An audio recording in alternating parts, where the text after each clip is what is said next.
हम सभी भगवान के वचन सुनते हैं। हम हर रोज भगवान को सुनते हैं। भगवान जैसा कहते हैं हम वैसा ही करते हैं, फिर भी हम सुखी नहीं हैं। कई लोग कहते हैं हम भगवान के वचन हर रोज सुनते हैं, फिर भी हम सुखी नहीं हैं, हम दुखी ही रहते हैं। आइए आपको समझाते हैं वचन यानी उपदेश। भगवान के उपदेश क्या होता है, उपदेश का असली महत्व क्या है उपदेश, आइए जानते हैं। गौतम बुद्ध एकांत स्थान पर बैठकर साधना में लीन थे।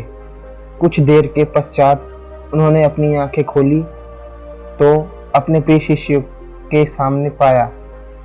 सभी शिष्य गौतम बुद्ध से कुछ जानने के लिए आतुर थे। एक शिष्य ने आगे बढ़कर कहा, बनते, हम जानना चाहते हैं कि उपदेश का वास्तविक मोल क्या होता है। शिष्यों को संबोधित करते हुए भगवान बुद्ध बोले, यह आवश्यक नहीं कि कोई भी साधु संत पूर्ण व्यवस्था करके ही उपदेश दे, बल्कि वह किसी भी कार्य अथवा इशारे मात्र से भी उपदेश का महत्व समझा सकता है। इसी विषय में मैं तुम्हें एक कथा सुनाता हूँ। भगवान बुद्ध अपने सभी शिष्यों को एक कथा सुनाने लगते हैं। किसी नगर में एक सेठ रहता था। उसके पास अपार धन था। उसका व्यापार दूर दूर तक फैला था। एक दिन एक साधु उसके दरवाजे पर भिक्षा मांगने आया। सेठ ने उसे भिक्षा दी। भिक्षा लेकर साधु जाने लगा तो सेठ ने उसे रोककर कहा, महाराज, मुझे कुछ उपदेश तो देते जाइए। साधु ने उसकी ओर देखा और बोला, हफ्ते बाद आज ही के दिन मैं फिर आऊंगा, तब उपदेश दूंगा। अपने वादे के अनुसार अगले हफ्ते साधु आया। सेठ तो उसकी राह ही देख रहा था। उसने उसे देने के लिए तरह तरह के पकवान तैयार करवा रखे थे। साधु ने उसके आगे अपना कमंडल कर दिया, लेकिन सेठ जैसे ही उसमें कुछ पकवान डालने को हुआ कि उसका हाथ वहीं का वहीं रसक गया, मतलब रुक गया। बोला, स्वामी जी, इसमें तो कूड़ा है। तो साधु ने पेशन भरी निगाह से उसी की ओर देखा। सेठ ने कहा, इसे साफ कर दीजिए। साधु ने उसे झाड़कर पोंछ दिया। सेठ ने उसमें खाने की चीजें डाल दी।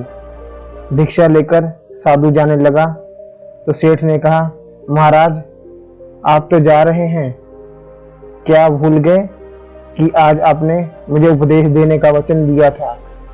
साधु बोला, अरे, क्या तुम्हें उपदेश नहीं मिला? तो सुनो, मेरे कमंडल में जब गंदगी थी तो तुमने उसमें खाने की चीजें नहीं डाली, उसे साफ करा लिया।